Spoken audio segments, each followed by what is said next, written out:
Nós, seres humanos, temos tendência a não apreciar a mudança, o que nos leva a fazer escolhas que garantam que as coisas permaneçam da mesma forma, evitando alterações, no sentido em que qualquer outra escolha será percepcionada como inferior. A isto chama-se status quo bias.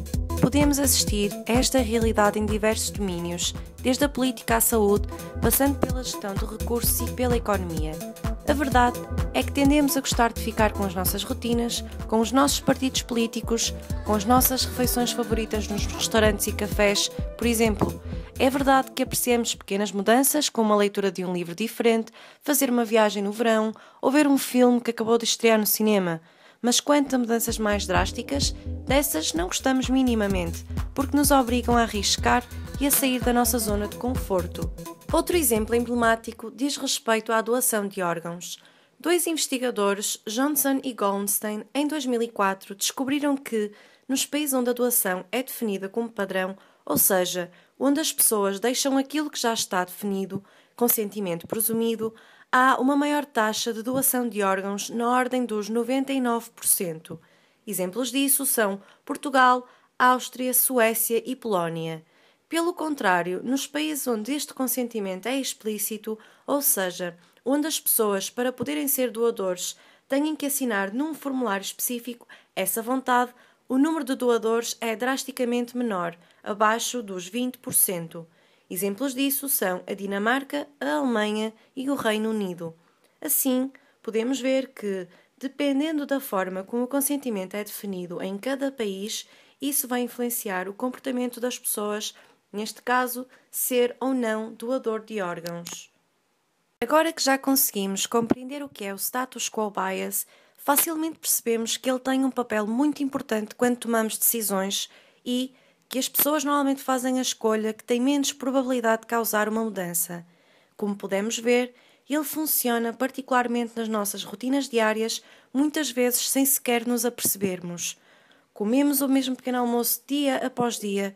Ao ir para o trabalho fazemos sempre o mesmo percurso, a pé ou de carro, sem necessariamente pensar em alternativas melhores, provavelmente mais rentáveis, quando certas condições se alteram.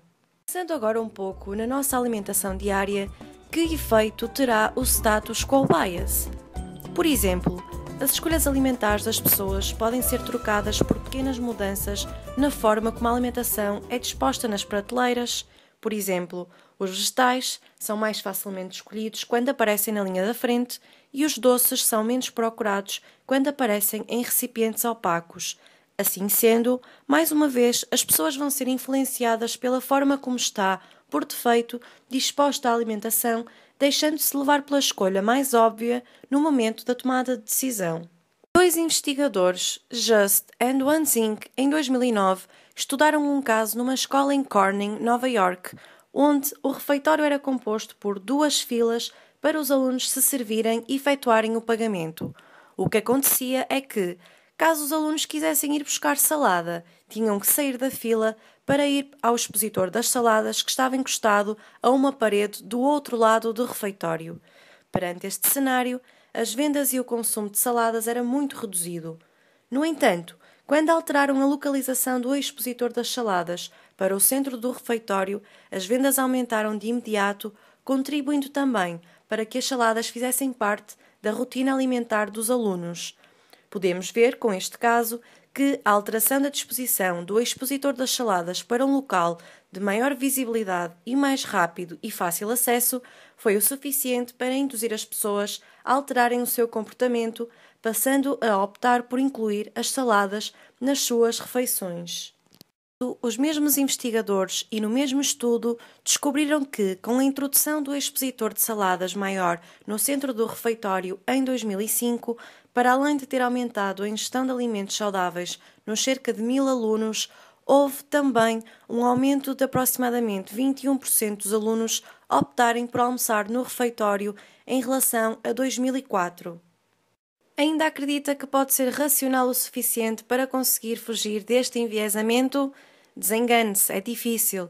No entanto, se tivermos consciência deste enviesamento, que é o status quo bias, e estivermos cientes da forma como ele nos pode afetar no nosso dia-a-dia, poderemos tomar decisões mais benéficas, passando a fazer, por exemplo, escolhas alimentares mais saudáveis para a nossa saúde.